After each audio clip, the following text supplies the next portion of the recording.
किसी की आवाज सुनकर रेखा अचानक जाग गई। उसका पूरा शरीर पसीने से तरबतर था। उसकी नजर जैसे ही खिड़की की तरफ गई तो उसे वहां कोई साया सा दिखाई पड़ा, और ना चाहते हुए भी उसके मुंह से एक चीख निकल पड़ी। आखिर किसका था वो साया, जिसे देखकर रेखा इतना डर गई थी? क्या है ये पूरी कहानी? आइए सुनते हैं।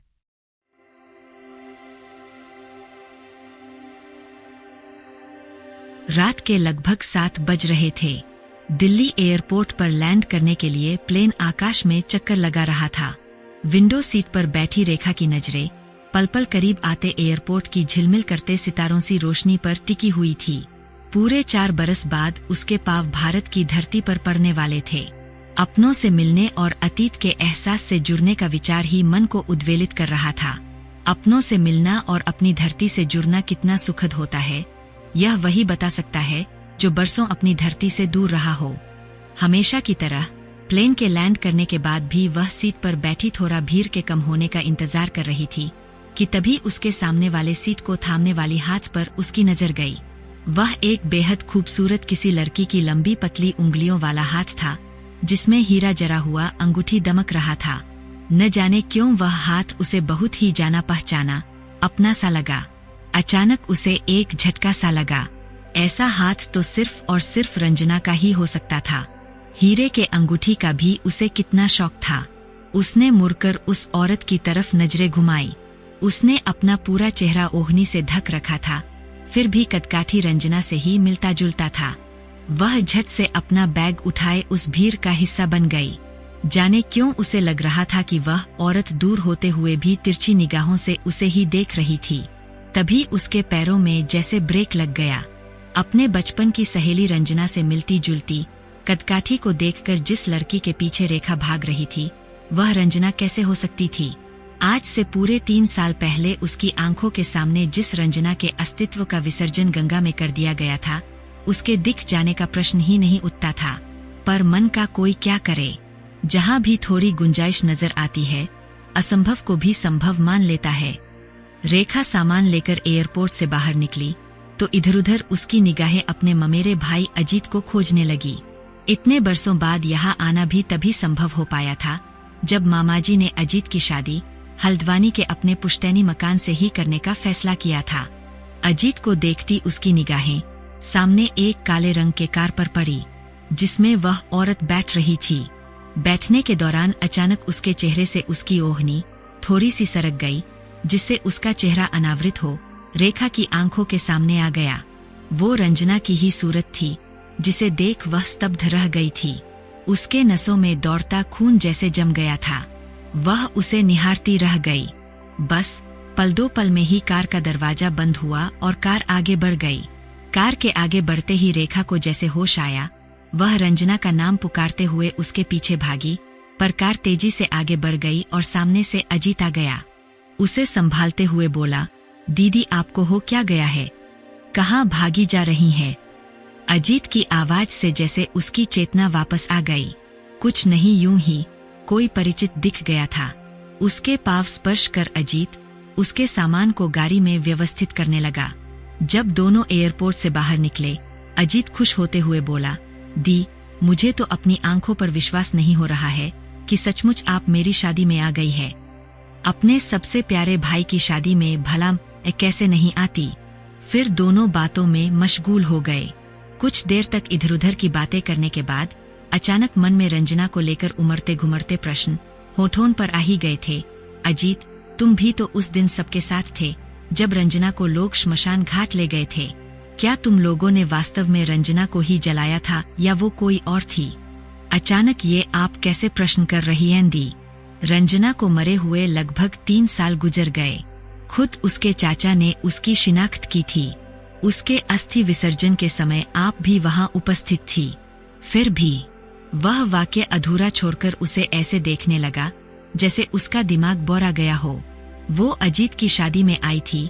दूसरी कोई बात पूछने के बदले रंजना के विषय में पूछना उसे खुद ही अटपटा सा लगा।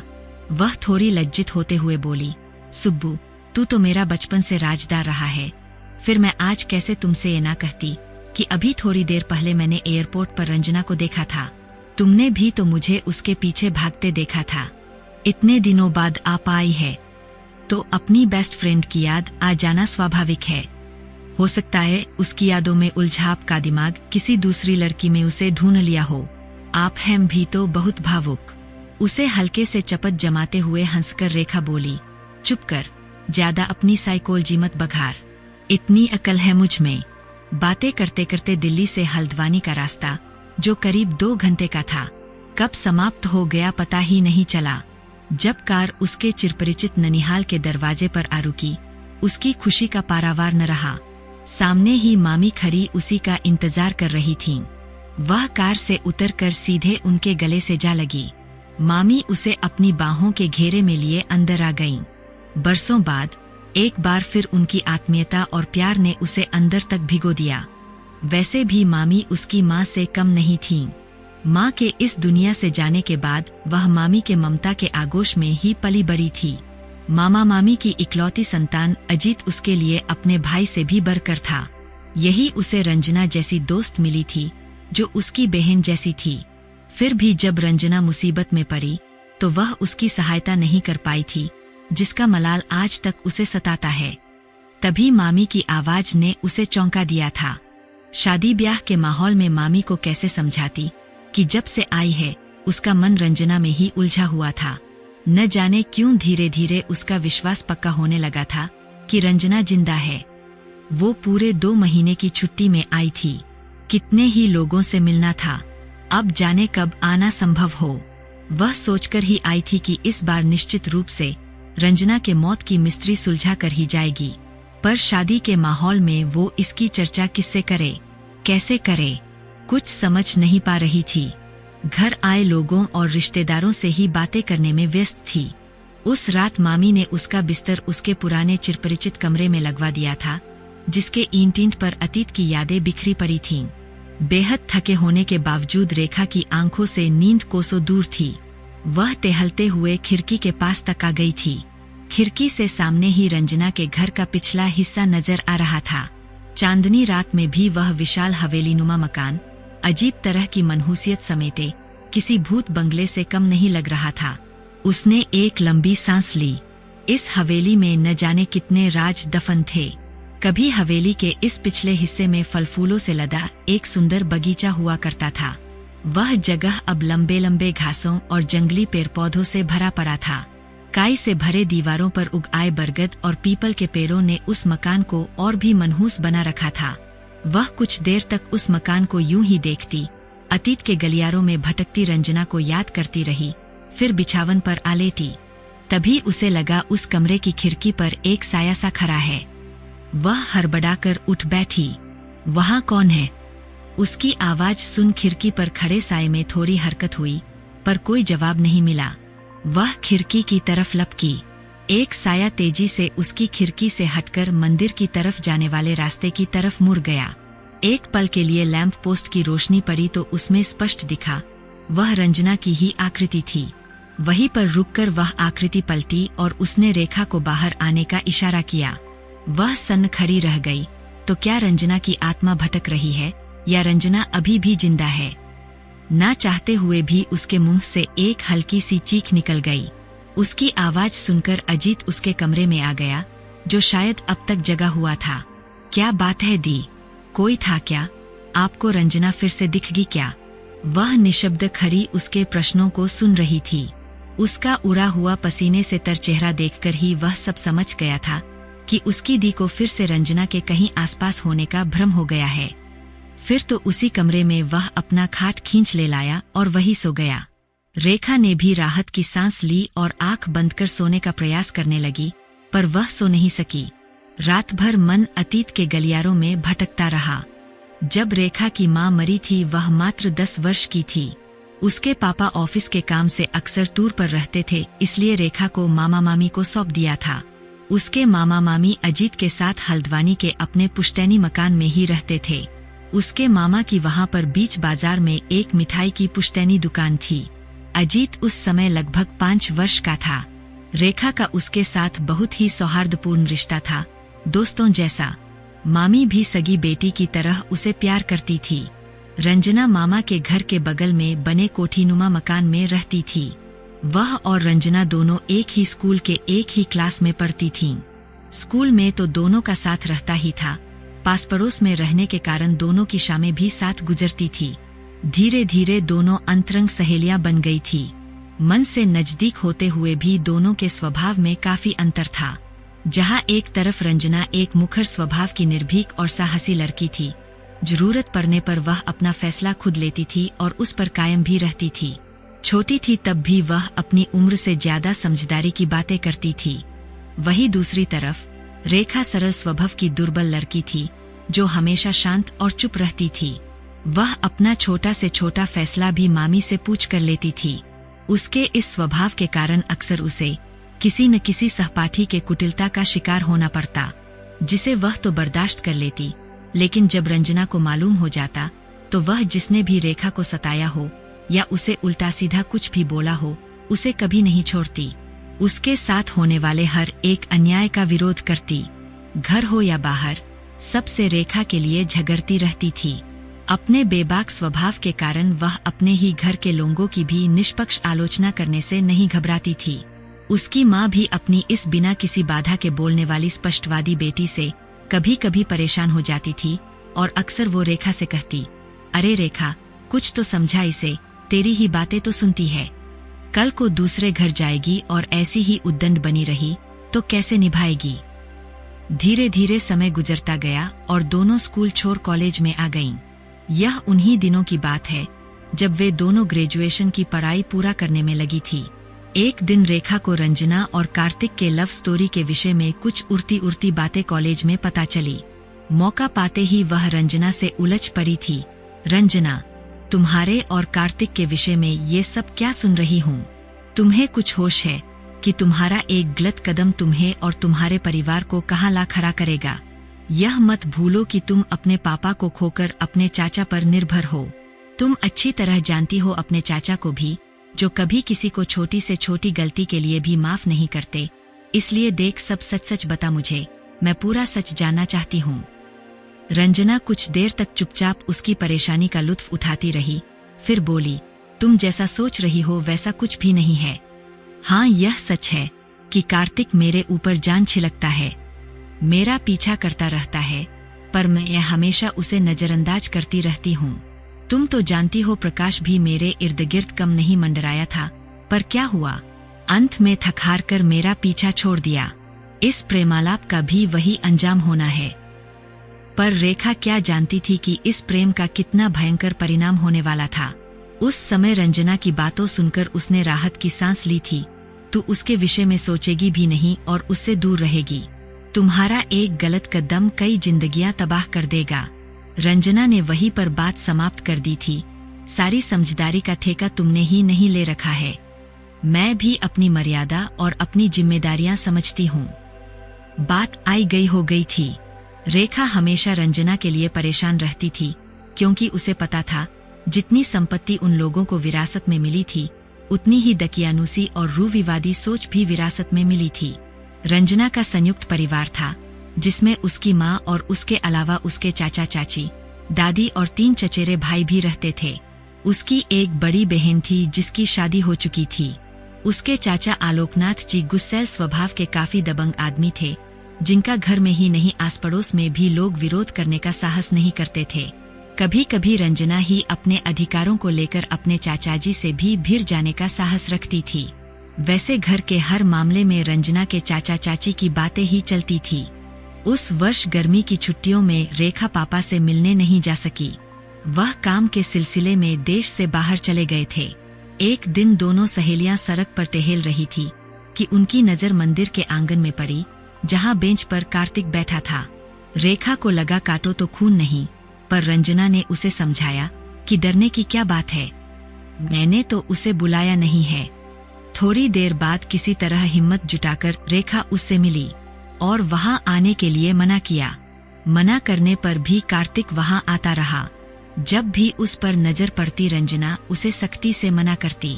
छोटे शहरों में ये सब बातें तो हवा के संग फैलती है। यह बात भी आस पड़ोस में आग की तरह फैलने लगी कि रंजना से कोई मिलने आता है। गांव के लोगों की नजर उसकी गतिविधियों पर थी। एक दिन ये सब बातें उसके चाचाजी के कानों में भी पड़ी। इसे रंजना का दुस्साहस समझ वह गुस्से से आग बबूला हो उठे थे। वह कार्तिक के खून के प्यासे हो गए थे। एक दिन कार्तिक फिर आ गया था। उसे बचाने के लिए रंजना भागी भागी मंदिर गई तो फिर वह भी वापस नहीं लौटी। रंजना के चाचा ने पता लगाने की बहुत कोशिश की पर उसका कहीं पता नहीं चला। अपमान की आग में जलते आलोकनाथ जी दोनों से अपने परिवार के अपमान का प्रतिशोध लेना चाहते थे, पर दोनों को जमीन निगल गई या आसमान, कुछ पता ही नहीं चला। वह रेखा पर भी नजर रखते पर उसके पास भी रंजना का कोई फोन नहीं आया। पूरे 3 महीने बाद जब रेखा एक दिन कॉलेज में थी, रंजना का फोन आया। फोन उठाते ही बोली, तू कुछ मत बोल, बस मेरी सुन। उस दिन परिस्थिति ऐसी हो गई कि कार्तिक की जान बचाने के चक्कर में मुझे उसके साथ भागने का फैसला लेना पड़ा, वरना वह चाचाजी के आदमियों के हाथों मारा जाता। मैं जहाँ भी हूँ ठीक हूँ। दीदी को मेरी क्या फिक्र होगी, वह तो अपने ससुराल में मस्त होगी। बस मेरी माँ को किसी तरह मेरा संदेशा पहुँचा देना कि मैंने कार्तिक से शादी कर ली है। इतना बोलकर उसने फोन काट दिया। रेखा ने किसी तरह 2-3 दिनों के प्रयास के बाद उसका संदेशा उसकी माँ तक पहुँचा दिया था। इस घटना के पूरे 6 महीने बाद एक दिन अचानक रंजना की मुलाकात नैनीताल में अपने चाचा से हो गई। उन्हें देखकर रंजना काफी भयभीत हो गई थी, पर उसे यह देखकर आश्चर्य हुआ कि उसके चाचाजी ने उसकी उम्मीद के विपरीत अपनी सारी नाराजगी को भुलाकर रंजना को घर चलने के लिए कहा। चाचा का प्यार देख उसका मन भी भावुक हो उठा। चाचा के गले लगते ही उसकी आंखों से जैसे आंसुओं का सैलाब उमड़ पड़ा। अपने घर वालों से मिलने के लिए उसका मन विकल हो उठा। उसी दिन शाम की बस से उसके चाचा वापस हल्द्वानी लौटने वाले थे। उनके कहने पर वह भी उनके साथ जाने के लिए तैयार हो गई। कार्तिक के लाख मना करने पर भी रंजना नहीं मानी और जल्द ही वापस आने का वादा कर हल्द्वानी चली आई। उसके आने की खबर सुनते ही रेखा अपने सारे काम छोड़ भागी भागी रंजना से मिलने चली गई थी, पर रंजना की चाची ने उसे यह बोलकर कि वो अभी बहुत थकी हुई है, कल बात करना, उसे वहां से वापस भेज दिया था।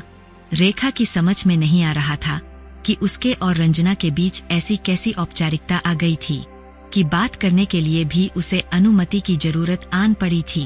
पर परिस्थितियां तेजी से बदल रही थीं, जिससे कोई भी रिश्ता अछूता नहीं रह गया था, इसलिए कुछ भी कहना सुनना बेकार था।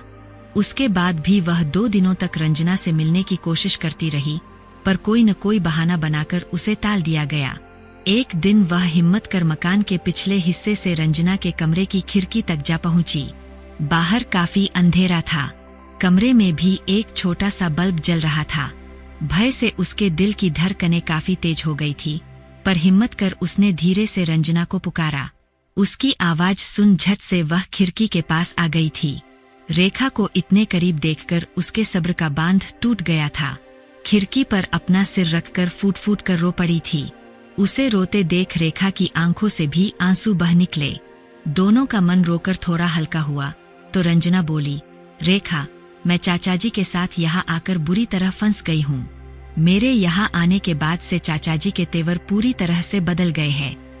अपनी जिद में आकर अब वह मेरी और कार्तिक की शादी को किसी भी तरह स्वीकार करने को तैयार नहीं है। वह किसी भी शर्त पर मुझे वापस नहीं जाने देना चाहते। माँ भी अभी तक चुप है। मुझे कमरे में बंद कर दिया गया है। मैं कैसे क्या करूं, कुछ समझ में नहीं आ रहा।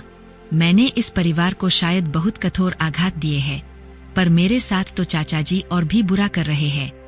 तुम मेरे लिए कुछ करो और मुझे यहाँ से किसी तरह निकालो। वह थोड़ी देर तक चुप रही, फिर बोली, इस घर से तो मुझे हमेशा तिरस्कार ही मिला, केवल लांछन और अपमान, पर कार्तिक से मुझे जीवन में पहली बार मिला निश्चल और अनंत प्रेम, जिसे मैं खोना नहीं चाहती। तुम कुछ भी करके मेरी मदद करो। तुम चिंता मत करो, मैं हूं न कुछ करती हूँ। रेखा ने बिना किसी हिचक के उसे तसल्ली तो दे दी थी, पर कैसे वह उसकी मदद करेगी, यह उसके समझ में नहीं आ रहा था। दोनों अभी और भी कुछ बातें करती कि उस कमरे का दरवाजा खुलने की आवाज से दोनों चौंक कर चुप हो गईं। बाहर का अस्वाभाविक अंधकार भी रेखा की हिम्मत तोड़ रहा था।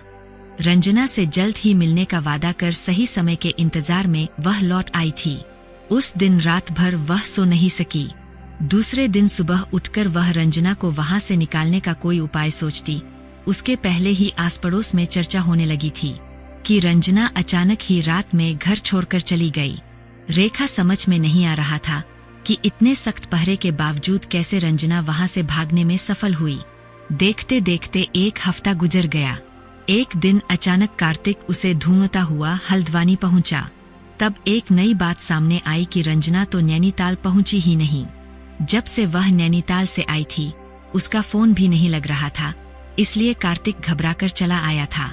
जब उसने आलोकनाथ जी से बातें की तो वे बोले, यह बात तो सबको पता है कि उसे तो इसी तरह घर छोड़कर भागने की आदत थी। न जाने किस समय बिना घर में किसी को बताए नैनीताल के लिए रवाना हो गई। अब तो मुझसे ज्यादा उसे खोजने की जिम्मेदारी तुम्हारी है। तुम ही पता करो वह कहाँ गई। उसका पता लगाने में मैं भी तुम्हारी मदद करूंगा। कार्तिक द्वारा पुलिस में भी कंप्लेन की गई, पर रंजना का कहीं पता नहीं चल सका था। रंजना न जाने कहाँ थी। अपने हृदयहीन चाचा के कठोर सजा का दंड भुगत रही थी या फिर कहीं दूसरी मुसीबत में फंस गई थी। सभी सिर्फ उसे खोजने की बातें कर रहे थे, पर उसका पता कोई नहीं लगा पा रहा था। इस घटना के पूरे 3 महीने बाद अचानक एक बड़ी ट्रेन दुर्घटना रुद्रपुर के आसपास हुई। इस एक्सीडेंट के दूसरे दिन आलोकनाथ जी के पास फोन आया कि एक मरी हुई लड़की के पास से उनका फोन नंबर और पता मिला है, आकर उसकी पहचान करें। जब वह वहां गए तो उस लड़की का चेहरा बुरी तरह से कुचल गया था, उसे पहचानना मुश्किल था। उसकी पहचान उसके कदकाठी, हाथ की बनावट और उसमें अटकी अंगूठी से की गई थी। वह अंगूठी रेखा की थी, जिसने कभी खेल खेल में पक्की दोस्ती की खातिर रंजना की अंगूठी से बदल ली थी। वह अंगूठी रंजना हमेशा पहने रहती थी। उसके बाह में अटके बैग में हल्द्वानी का पता और फोन नंबर भी मिला तो शक की कोई गुंजाइश नहीं रह गई। जब रंजना को हल्द्वानी लाया गया तो खुद रेखा ने भी करीब जाकर देखा था। 100% वही अंगूठी थी। रंजना को इस अवस्था में देखते ही दुख और संताप से थरथर कांपती रेखा वही गिरकर बेहोश हो गई थी। उसी बीच उसके चाचा आनन फानन में उसे अंतिम संस्कार के लिए ले गए। जब उसे होश आया तब तक रंजना की अंतिम विदाई हो चुकी थी। कहने सुनने को बचा ही क्या था, करवा सच आंखों के सामने था। सवाल तो कई थे, पर जवाब देने वाला कोई नहीं था। हाँ, उस रात जब वह कमरे में कैद रंजना से मिलने गई थी, अगर उस समय अपनी कायरता दिखाकर भागने के बदले थोड़ी हिम्मत दिखाई होती तो आज शायद रंजना जिंदा होती। 3 महीने तक वह कहाँ थी, किसी को कुछ पता नहीं था। न जाने रंजना को क्या क्या झेलना पड़ा होगा। कितना अपमान, कितनी कटुता सह रंजना इस दुनिया से विदा हुई होगी। अब भी जब कभी वह अकेली होती तो उसकी आत्मा उसे कचोटती रहती। रंजना उसके लिए न जाने कितने लोगों से लड़ती झगड़ती रहती थी। जब उसकी बारी आई तो वह कायरों की तरह सोचती ही रह गई। रंजना के अकाल मृत्यु से उसे गहरा सदमा लगा था। परिस्थिति को देखते हुए उसके पापा ने उसकी शादी अमेरिका में कार्यरत अमर से तय कर आए थे। अमर से उसकी शादी क्या हुई, भारत ही छूट गया। अतीत में भटकते हुए जाने कब उसकी आंख लग गई। सपने में भी उसे रंजना ही नजर आई, जो उसके बगल में बिस्तर पर बैठी उसे उदास नजरों से देख रही थी, जैसे कह रही हो, सबके साथ तुमने भी मुझे भूला दिया। उसका दिल जोरों से धड़कने लगा और उसकी नींद खुल गई। जब से वह आई थी सपनों का एक सिलसिला सा बन गया था। कभी आधी रात को तो कभी सुबह सवेरे के सपने में रंजना उसे नजर आने लगी थी। वह जब कभी भी इन सपनों की चर्चा अजीत से करती तो वह उसे समझाता, दी, वह आपकी बेस्ट फ्रेंड थी। उसकी यादें अक्सर आपके दिलो दिमाग पर छाई रहती है, इसलिए वह आपको सपने में भी दिखती है। वह चुप रह जाती। कुछ दिनों बाद उसे पता चला कि आस पड़ोस में भी लोगों के बीच चर्चा थी कि रंजना की आत्मा शिव मंदिर के आसपास भटकती रहती थी। लोगों ने शाम के बाद उधर जाना छोड़ दिया था। बस एक रंजना की मां सावित्री देवी थी जो अब भी शाम के समय बदस्तूर वहां दिया जलाने जाती थीं। लोगों से तरह तरह की बातें सुनकर रंजना के मौत का सत्य जानने के लिए रेखा और भी परेशान हो गई थी, पर घर में शादी का माहौल होने के कारण कुछ भी खुलकर बातें नहीं कर पा रही थी। एक दिन मामी ने उसे विवाह संबंधित कुछ सामान लाने के लिए बाजार भेजा।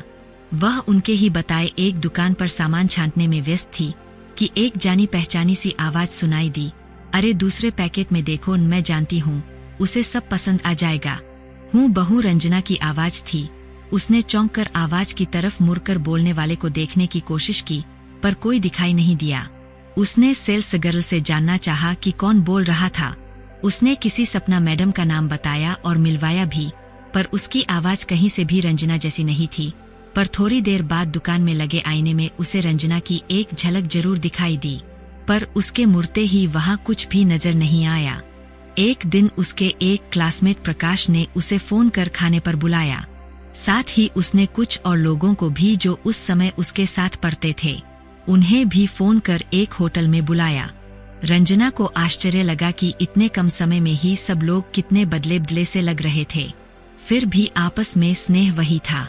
सब लोग मिलकर देर तक बातें करते रहे, एक दूसरे की जानकारियां लेते रहे। जब सब लोग चले गए, एकांत पाकर वह प्रकाश से रंजना के विषय में अपने मन में उठते सारे संशय और अपने अनुभव को शेयर किया। कभी प्रकाश के मन में जो रंजना के लिए प्यार था, उस प्यार का वास्ता देकर उसके विषय में सही जानकारियां प्राप्त करने के लिए बोली, तो वह थोड़ा कंफ्यूज सा दिखा। फिर भी उसने उसके साथ सहयोग करने और जल्द ही रंजना के विषय में जानकारियां हासिल करने का वादा किया। अजीत की शादी करीब होने पर वह खुद भी काफी व्यस्त हो गई। शादी के बाद वह सोच ही रही थी कि वह रंजना के विषय में सही जानकारी प्राप्त करने के लिए अपना काम कहां से शुरू करे। तभी एक दिन प्रकाश का फोन आ गया। वह उसे अपने घर पर बुला रहा था। वहां उसने रेखा के लिए एक सरप्राइज प्लान कर रखा था। वहां जाने का उसका मन तो नहीं कर रहा था, पर जाना ही पड़ा। वहां प्रकाश और उसकी मां ने बहुत प्रेम और आत्मीयता से उसका स्वागत किया। कुछ औपचारिक बातों के बाद प्रकाश बोला, आज मैं तुम्हें एक बहुत बड़ा सरप्राइज देने वाला हूँ। रंजना के विषय में तुम जानना चाहती थीं कि उसका क्या हुआ। वो अवाक होकर प्रकाश का मुंह देखने लगी। उसे अपनी तरफ यूं देखते हुए देखा तो प्रकाश बोला, तो सुनो, रंजना मरी नहीं, जिंदा है। आज मैंने उससे मिलवाने के लिए ही तुम्हें यहाँ बुलवाया है। वह जरवत शब्दहीन बैठी रह गई थी, जैसे उसे सांप सूंघ गया हो। उसने सपने में भी नहीं सोचा था कि रंजना से यूं मुलाकात होगी। वह अभी अपने को संभाल भी नहीं पाई थी कि बगल वाले कमरे से निकलकर रंजना वहां आकर खड़ी हो गई। हल्के नीले रंग के सूट में बेहद खूबसूरत लग रही थी। पहले से काफी दुबली हो गई थी, पर उसके हंसमुख चेहरे पर वही आकर्षण था। आते ही रेखा के गले से लग गई। फिर तो देर तक दोनों एक दूसरे को अपने अपने आंसुओं से भिगाती रहीं। जैसे आंसुओं से ही दोनों ने बरसों की अनकही बातें कह डाली।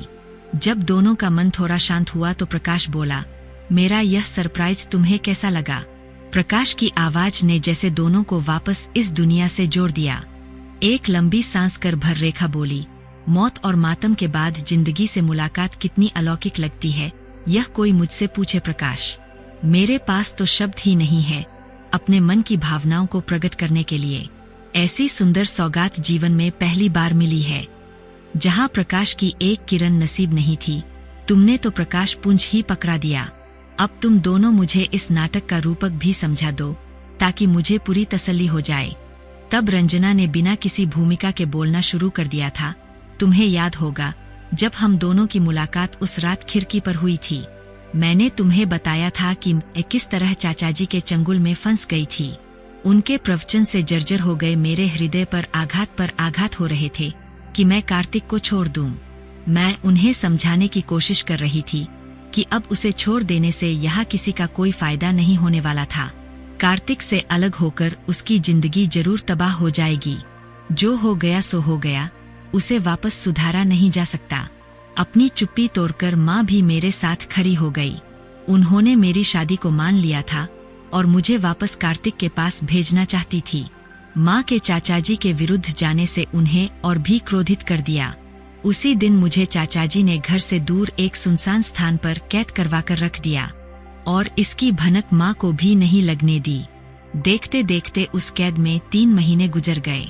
मैं वहाँ से किसी तरह भागना चाहती थी। मुझे भागने का कोई मौका नहीं मिल रहा था। अलबत्ता धमकियां जरूर मिल रही थी कि मैंने भागने की कोशिश की तो कार्तिक को मार दिया जाएगा।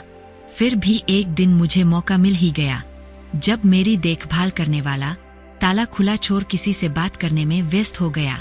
मैं धीरे से बाहर निकलकर दूसरे कमरे में छुप गई। वह आदमी जो मेरी पहरेदारी में था, उसने थोड़ी देर में आकर और ताला लगाकर चला गया। उसके जाते ही मैं भी वहां से चल दी। करीब आधा किलोमीटर चलने के बाद मुझे रोड दिखी, जिसके साथ साथ चलते हुए शहर में आ गई।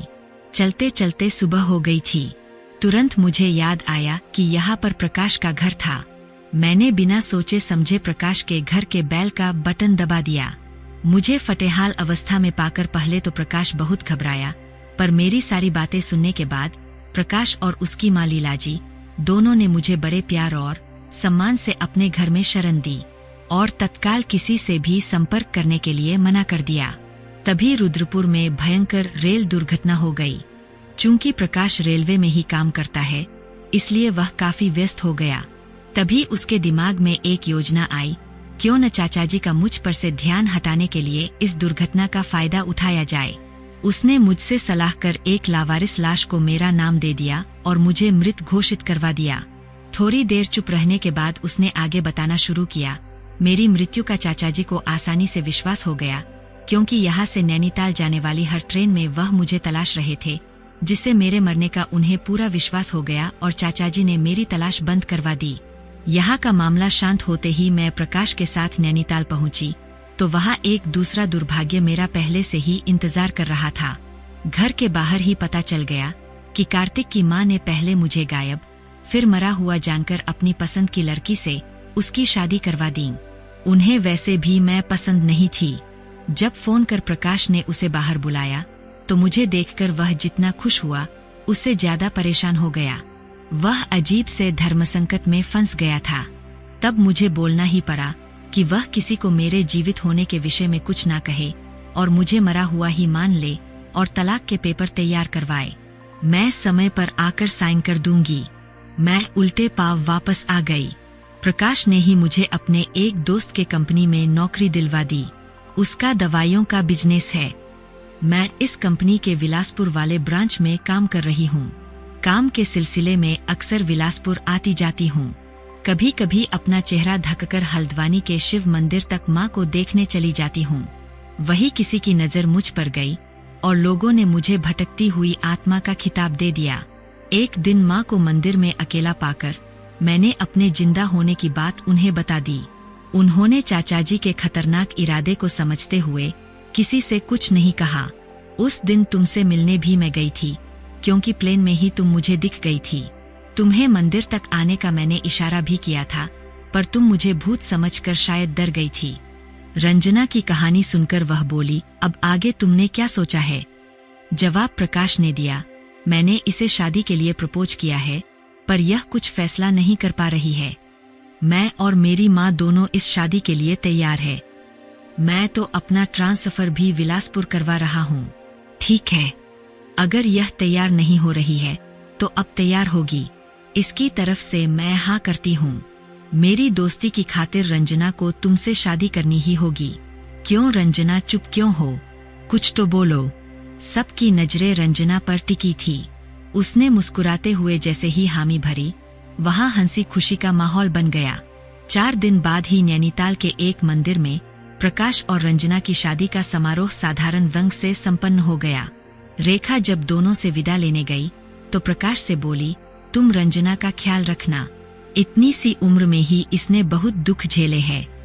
प्रकाश उसे आश्वस्त करते हुए बोला, इससे पहले रंजना के साथ उसके चाचा ने चाहे जो किया, पर अब रंजना उन लोगों से नहीं डरेगी। सच सबके सामने आएगा।